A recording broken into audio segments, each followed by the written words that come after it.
Bonjour, 6e épisode. Et là, j'ai deux bonnes nouvelles pour vous. D'abord, ensuite, vous pourrez dans la foulée voir le 7e, le 8e, le 9e, le 10e et le 11e épisode. Je vous les balance tous parce qu'on part en vacances avec mes amis du FBI. C'est ça, la deuxième bonne nouvelle, c'est que c'est mes amis maintenant. Ils sont géniaux. Ils sont géniaux, tu sais pourquoi?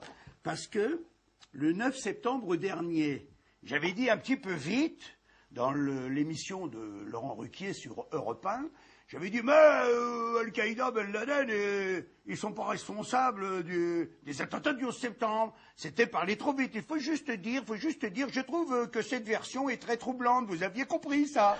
Et là, c'est ça que je suis ami maintenant avec le FBI.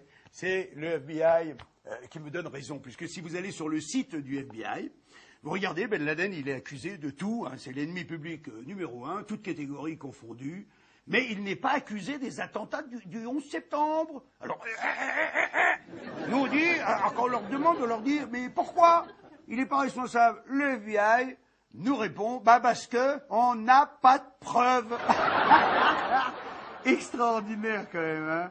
D'autant plus que, petit détail rigolo, c'est que dans les jours qui ont suivi le 11 septembre, il n'y a plus un avion dans le ciel américain, plus qu'un seul, en tout cas, c'est l'avion qui ramène la famille Ben Laden à la maison.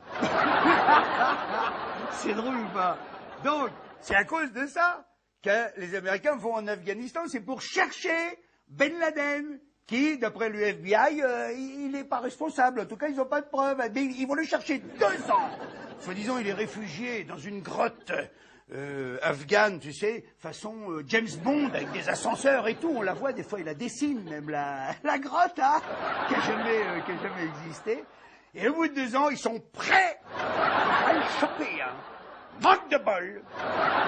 Tu me crois pas. Il s'échappe avec le Mollah Omar en mobilette.